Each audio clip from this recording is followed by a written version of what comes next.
All right, call recording looks like it is on. Can everyone see the slide I have pulled up? Yep, looks great. Perfect. All right, welcome all. My name is Sam Lundberg. I'm a reader advisor at the New Mexico Library for the Blind and Print Disabled. There we go. You can see a picture of my dog who, if you've been at these daily drop-ins, that's most of what you've seen of me, but today you get to see my face.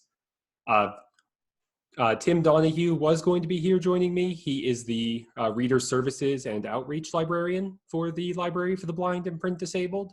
So if you, once everything's back to normal, if you ever want a site visit, he'd probably be the person to do it. He does a lot of our outreach to other organizations, but unfortunately had something come up and won't be with us today. So we've given a version of this presentation before, so I'm going to blast through a lot of this.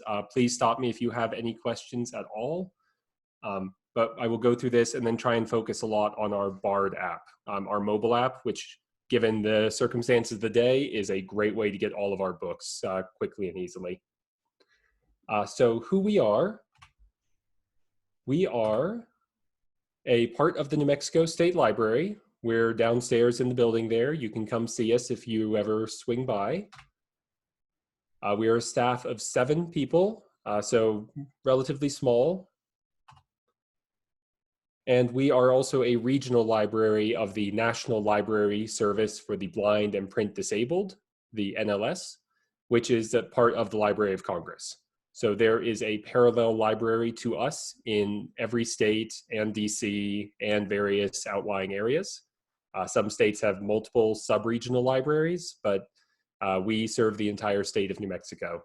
So people coming from out of state may be familiar with similar libraries in other states. And if anyone moves from New Mexico out of state, they can still maintain their service. So we're part of a wide network of libraries, all serving to provide books to the blind and print disabled throughout the country. Who we serve by the numbers, just to give you an idea of how many of your patrons we might already be helping. We have active patrons, I believe, in every county in the state. Obviously, a lot of those are going to be in the Bernalillo County. Santa Fe has a good number, and some are unknown just because their address got messed up at some point or they're an institution. But we have about 2,700 registered patrons throughout the state. So we're really all over the place. As you see, many of our patrons do skew older. That's the nature of who we serve, is a lot of people who lose their eyesight over time through gradual degradation. But we definitely have young patrons. We run a summer reading club every year. We serve absolutely everybody we possibly can. So just some interesting information, I think. This slide is a lot of text, but it's probably the most important one here. We are strictly, I will say we are strictly limited in who we can serve. The phrase I always like to use is, we serve New Mexico citizens who are unable to read a standard printed book without aid other than glasses. So that's a really important phrase. If somebody can only read large print, they can't read a standard printed book, they may not consider themselves blind, but they would still qualify for our program. We're not just the library for the blind, we're the library for the blind and print disabled. So that covers a wide range of physical impairments, visual impairments, reading disabilities, all sorts of reasons somebody might not be able to comfortably read a standard printed book. So as I did just allude, there are 4 general categories people can apply to our program under: blindness, visual impairment, physical disability, which can include weakness, loss of limbs, severe arthritis, anything that would make it difficult to hold a book for long enough to enjoy it and read it. And anybody applying under those 3 categories, their application just has to be certified by a professional. That can be a social worker, a skills instructor. It can even be a librarian such as yourselves. So anybody applying under blindness, visual impairment, or a physical disability, they can be certified as qualifying for this program by pretty much any professional familiar with them directly who is not a family member. So if you have a patron who can only read the large print section and maybe is having trouble with that these days, we'd be able to help them out. And you can certify their application to get them signed up. We're not doctors. We don't do a review process. It really is up to the certifying authority to sign that application. Reading disability it's in flux right now. By the letter of the law and the statutes that establish our program, anybody applying because of a reading disability needs to have their application signed by a doctor, either a medical doctor or a doctor of osteopathy. There is an active push right now to remove that requirement and make it so anybody applying under a reading disability can apply with any professional signature certifying it. All the same people that could certify the other categories, hopefully soon in the next year or two, will be able to certify for a reading disability. So we are really, really hoping this is going to open up our program to a lot more young individuals, just to a lot more people in general. And a lot of the people who would be applying under the reading disability will not need our specialized player. They'll be able to use the mobile app. So that's why there's a lot of push going into spreading awareness of the mobile app and to developing it to make it more feature rich for everybody. So if you ever have any questions on eligibility, please give us a call. The NLS website has the exact verbiage, which I've copied here, which is the ultimate authority. But we're happy to answer any questions you have, walk you through the process, and share with you our interpretations and our understanding of the language. What we offer, we have more than 100,000 audiobooks and more every day. We have new bestsellers, old classics, and most states have a local recording of some sort. We have a recording studio here in Santa Fe where we record a lot of books of local interest. So there's all sorts of Upper Peninsula ghost stories and Northwest Coast mysteries and a lot of hyper-local stuff and just real interesting books being added every day to the program. We also offer about 14,000 Braille books and a selection of magazines. There's 20 to 30 magazines that are produced regularly, both audio and Braille formats, distributed fairly soon right after publication, so people are able to stay up to date. If you ever go visit the NLS, they will tell you their favorite story is that they are required by court order to produce Playboy in Braille. So we have everything. So these are the current machines that our program uses. There is a standard model on the top and an advanced model on the bottom.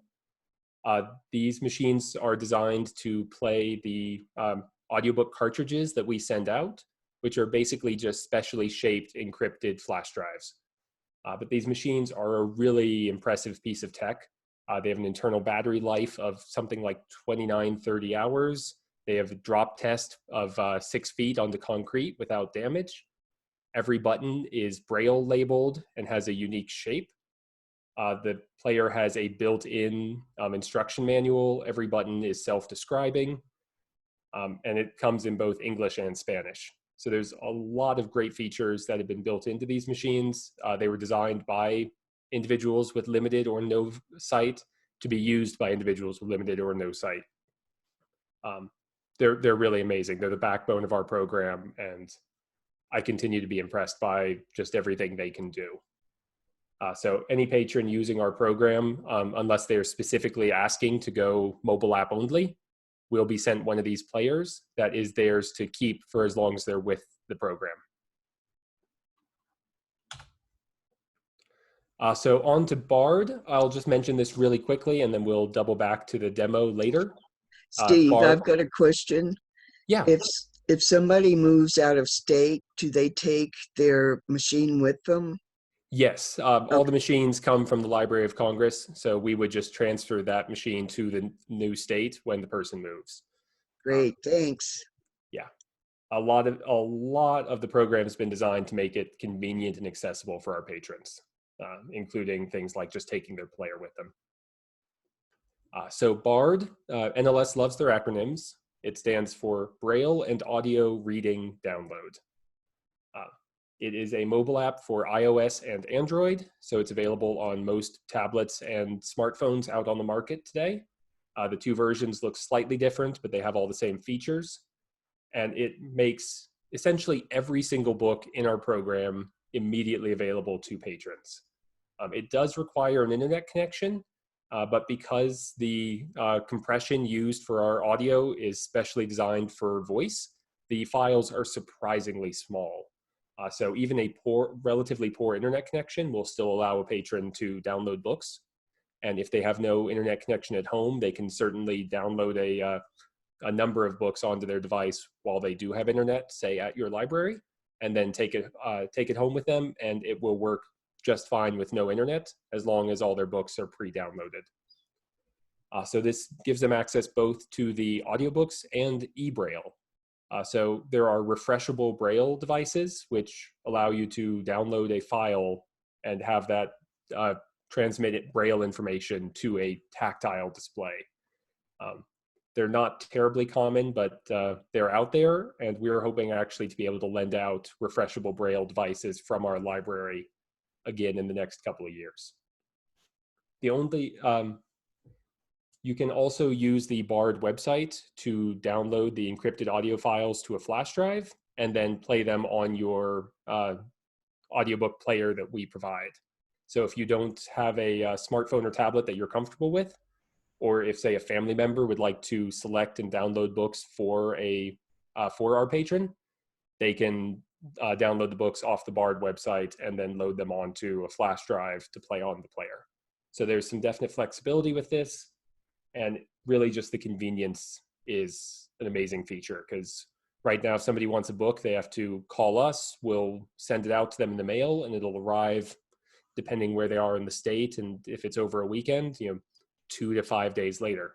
But BARD, it's a lot of control, it's a lot of independent agency, and the ability to have the book right away. Steve, can you watch it on a laptop or So, listen to it on a laptop? No, there is not currently a way to listen to books on a computer. It has to be either on the app, on our player, or on a selected list of compatible third-party audiobook players like the Victor Reader devices. Okay, thanks. So every library in the state can apply for a BARD demonstration account if you're interested.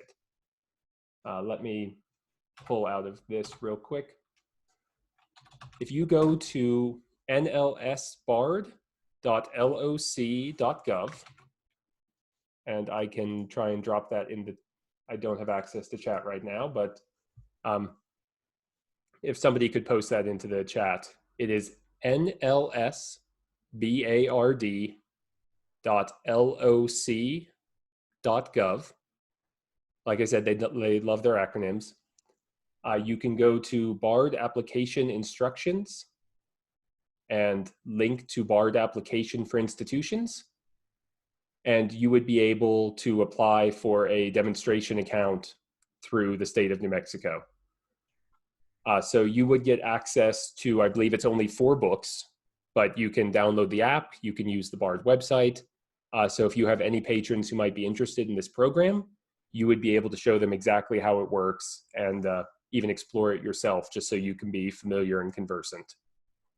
So it's 1 institutional account per library. So if you just have 1 rep who would like to apply for this under their email, that's great. But yeah, it's just 1. And again, if you have any issues with this, if you have any questions, if you lose the link, just give us a call or an email, and we will be happy to walk you through the process. Braille services, as I mentioned, we have about 14,000 Braille titles and more being added every day. And at the bottom there, you can see what a refreshable Braille screen looks like. It's those sets of 6 dots or 8 dots will pop up as the based on the text being fed into it, and that will refresh either at a button press or every fixed number of seconds based on how the patron has it set up. but you can just basically go over that line over and over and read an entire book without having to mess with pages or a big bulky Braille text. Moving on a bit, this is something that wasn't in our last presentation. This is our duplication on demand service. So previously we've had an entire warehouse full of audiobook cartridges ready to be sent out at any time. But that's limiting because it's very hard to keep multiple copies of 100,000 plus books. So what we've actually moved to is a new system where the books are downloaded onto the cartridge right before it's sent out to the patron. So we can put up to 30, 40 books onto a single cartridge and send that out. So it's a lot less for them to keep track of. It's a lot less to go out in the mail. And it's a lot less, it's just more convenient for everybody, really. Steve, so this is, sorry. yeah. Patrons can keep the books longer, right? So yeah, with this system, there are no due dates on the books. It's just a limit of 5 cartridges at a time. So if a patron wants more books and they have 5 cartridges out, they would just need to return one to us and we can get a replacement sent right out. So they may have an entire series on one cartridge that they want to slowly go through, and then they may hold on to that for 6 months as they sort of cycle through some other cartridges when they don't feel like listening to that series. So it's a lot more flexibility for our patrons. And the reason I bring this up is this is something that we haven't rolled out even a trial for, but something I've been definitely pushing for and would love to get going once libraries are back open again, is we could put one of these scribe systems in your library. It's a small box. You can see it's a little bit bigger than a scanner. I think if you lay a piece of paper on it, it's almost hidden.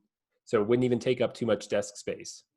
But essentially what this would allow to happen is that a patron of our library or a patron's family, friend, representative could take one of the cartridges that we have sent to them, go to your library in their community, plug the cartridge into the front of it, and it would automatically pull their next set of books. So they would be able to get a whole new set of books right away within minutes without having to wait for the mail.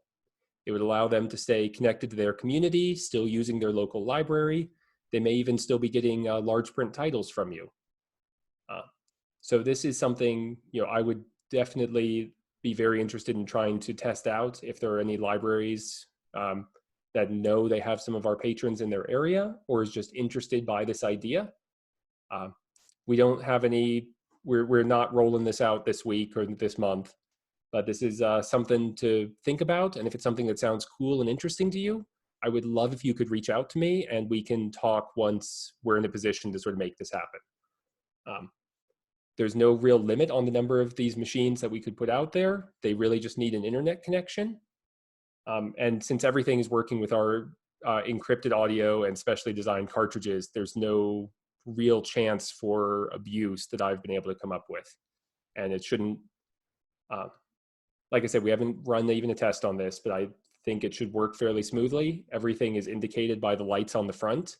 It doesn't even need a screen attached to it. So if this sounds cool and interesting to you, please reach out and we can see what we can make happen. How am I doing on time? Oh, I'm blasting through this. Last thing I'd like to talk about on this presentation is just give you a quick overview of our application. This is available on our website, nmstatelibrary.org, and then you can click on Library for the Blind and Print Disabled on the left-hand column. This is a new application we've just officially gotten permission to use in the last month or so. And it's been entirely reformatted to be in large print. Most of it is completable as a fillable PDF form. The only thing that can't be filled out on PDF is the signature. Certifying authority does require an ink signature. Nothing we can do to change that. So you can see for the most part, we just require basic mailing and contact information for the patron. And we do require one alternate contact. Just people move, things happen, and we need somebody else we can reach out to try and reconnect with a patron if they ever do change address or phone number and we can't reach them. And part of this, you do indicate how the patron is applying, if it's blindness, visual impairment, physical disability, and you can indicate if they have moderate or severe hearing loss. They can still apply for our program. We do have high volume players that we can send out. This is just good information for us to have to better serve the patron. We also take a lot of reading preference information. Many of our patrons are on auto select, which means that we don't pick out their books. They don't even pick out their books. They just have a list of genres and authors that they're interested in, and books matching their criteria are sent out to them automatically. Especially, this works very well with the new multiple book system that we've got. So we can sort of give patrons a lot of variety to choose from. And if some of the books sound interesting, then they can listen. And if they don't sound interesting, they can just skip over them. And they can have 25 books at a time. So it's not a big deal if they skip over something. So we have a wide variety of fiction and nonfiction varieties here. They can plug in any other information they'd like to share with us. And we are willing to filter books based on objectionable material. So patrons can indicate to us that they would like us to exclude books with strong language, violence, or sexual content, and we can automatically do that. So if you have somebody who does not want violent or gory mysteries, then they can select mystery as a genre, but decline any with violent content or strong language, and that'll limit what they get. So that's something that's been very useful for a lot of our patrons. We do offer multiple formats of both of our catalog, our local newsletter, and the bi-monthly new book catalog. So patrons can indicate their preferred formats. Again, some of our patrons are comfortable reading large print, others are only comfortable with audio. So we try to provide everything in several formats, again, just to make the patron experience as good as possible. And finally, we do have some extra pieces of tech that are available through our program. We offer headphones, pillow speakers, remote controls. There is a breath switch available for individuals with severe mobility issues. And there's also a high volume player that is available for patrons with severe hearing loss. That does require a separate application because it could cause physical damage. But unless the patron is a minor, only the patron has to sign off on the high volume player. If it is a minor, it does have to be signed off on by a doctor, but I don't think that's ever come up in my tenure. So just we have a lot of extra stuff to try and help the patron experience, and different things that reflect the fact we have a lot of different patrons, a lot of different levels of ability and familiarity. And finally, one thing I'm very excited about is the ability to sign patrons up for the Books by Mail program, also out of the State Library, using our same application. So Books by Mail does offer a large print selection. So if a patron would like to sign up for large print books by mail at the same time, they can do that. We will pass this part of the application along to Books by Mail, who will administer their account. But it's really handy in that it allows Books by Mail to send those materials as free matter for the blind. Everything we mail does not cost individual postage. It's sent under the free matter provision. So that saves some money for Books by Mail being able to use that free matter indicator. And then at the end, there's just a patron signature acknowledging that they're borrowing materials from the Library of Congress. Please don't lose it, burn it, or give it to anybody else. And we collect standard reference information. So it's an 8-page application, but most of this is large print. There's really not that much information to fill out. And I'd like to think we've made it fairly straightforward to sort of work through. And here is all of our contact information. You can email our sl.lbpd account for any general questions. That's monitored by several of us. We'll usually get back to you pretty quick. You can always call our main phone line. We're answering calls live from home right now, so we're happy to talk to you there. You'll probably reach either myself or Berdina, our other reader advisor. And you can always email us directly, either John Mugford, my boss, Tim Donahue, our outreach librarian, or my email is there as well. So any questions at all of us love this program. We're so proud to be a part of it. And we are always happy to talk as long as you'll stand about our program and everything that we can offer to your patrons and anyone in the state.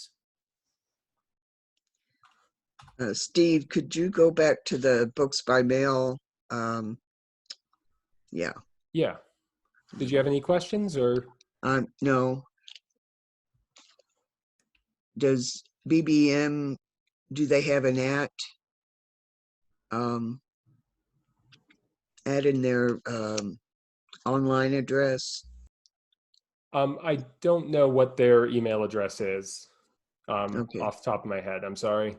But the online, it's bbm.nmstatelibrary.org. Yes. Okay, thanks. All right. And I'm going to stop sharing on that screen and see if I can pull up the Bard app.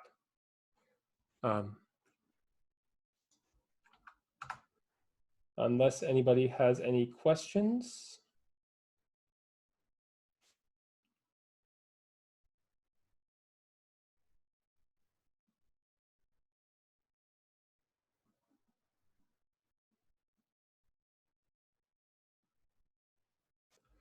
All right, perfect. So this is the Bard app for iPhone. And I'm going to go ahead and do it right now without assistive technology because that can be slightly annoying to listen to. So the Bard app has 4 general categories. You can see those at the bottom. There's a bookshelf with all the items currently downloaded to your device. The Get Books screen, which is how you would get books. Settings, which offers some basic account settings. Conveniently, you can decide whether you want to look at Braille material, audio material, or both. And then Now Reading actually mimics all of the buttons on the player. So you can play, stop, fast forward, rewind, skip by chapter, place a mark, and there's even a sleep button. So you can tell right now I'm in the middle of reviewing a book for objectionable content, The Big Fella, A Life of Babe Ruth. Would not recommend. I'm listening to it on 150%. 150% speed, and it is still tedious. So to get books, there are several ways to get these. They highlight books recently added to Bard, and you can again sort by audiobooks or magazines. So this is a good way to sort of see what has just come out. And I don't think we have anything. River of Time. Oh no, that weird stuff. Abraham Lincoln Pro Wrestler. We get all sorts. But you can see these are books that were added just today. We have more than a dozen new books being added. So there's stuff coming into the program all the time. You can also see most popular books, which is a great way if you need to discover something new to read. They highlight that and show it off to you.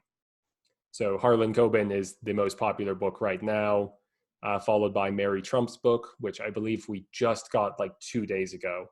That was a rush job by the NLS, but they made it available as quick as possible. They like to do that with anything with a lot of high profile attention. They will put a rush on and get converted for our program as quickly as possible.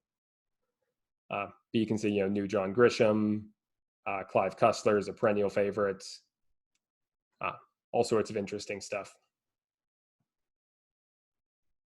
And finally, you can go to the Bard website through the app to search for anything you might be interested in. So unfortunately, the biggest failing of the Bard app is that its search the collection is vague. You can't refine it to search only by author or only by title or only by subject. It will literally do a search for it'll search all fields for whatever you put in there. So if you're searching for CJ Box and you just put in box, you're going to get a lot more results than if you did CJ.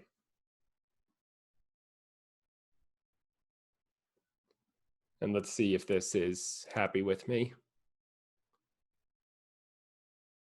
So yeah, I clearly screwed up the author's name because I got Boxcar Children Mystery Series and Bird Box.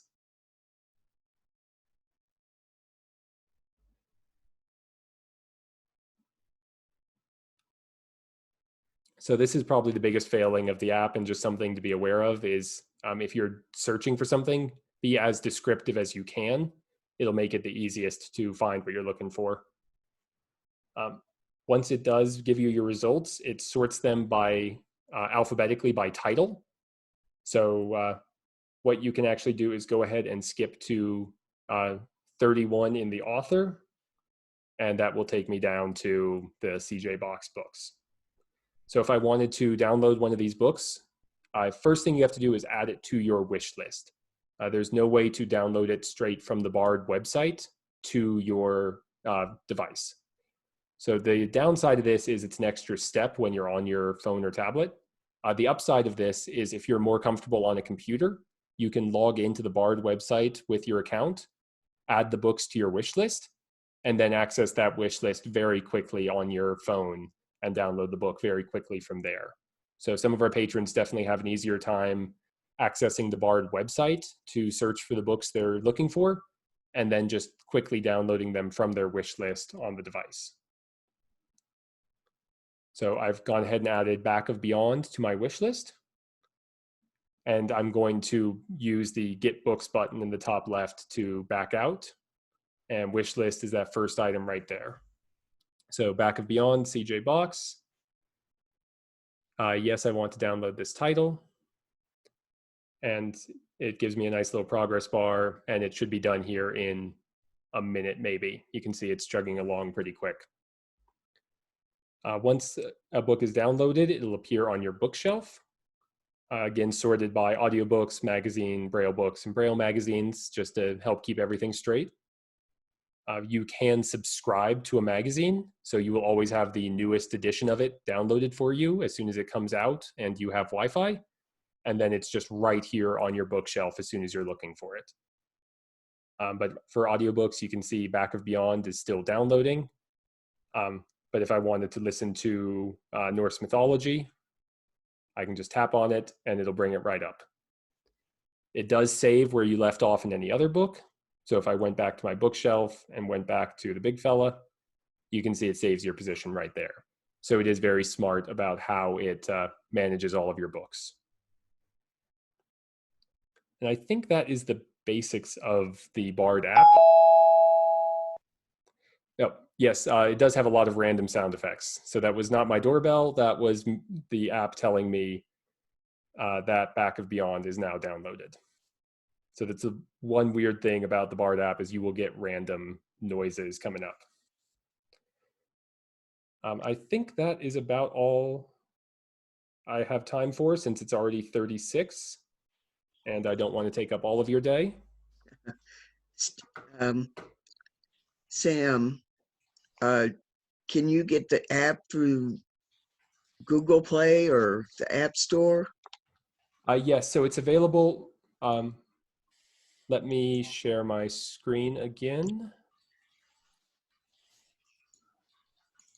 Okay, so if you go to the Bard website, again, just nlsbard.loc.gov. Okay. Okay, so I'm logged out now. So this is what the screen should look like.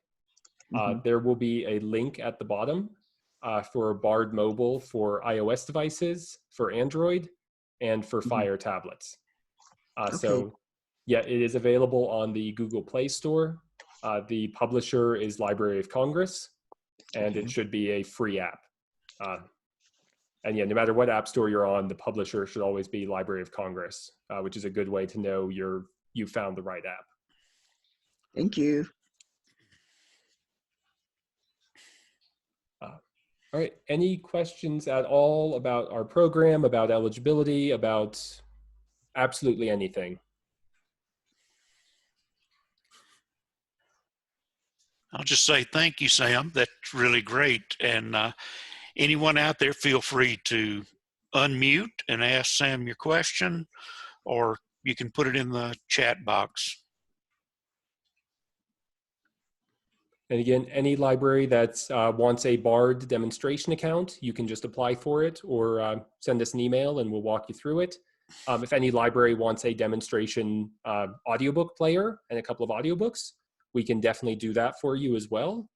And again, if anybody would be interested in having a scribe machine in their library to let patrons get new books at your location, if you could reach out to me specifically for that, we'd love to make it happen. So any way at all you'd like to be involved with our program, or any way we can help you get your patrons books, please, please, please just reach out.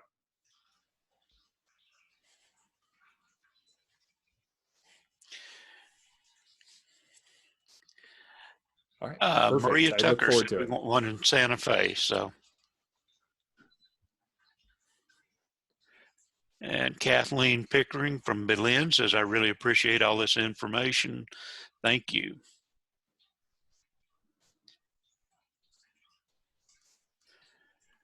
Great. Well, thank you everybody for coming. We're right at 12:40 now. So if you've got one last question you want to ask Sam, now's the time.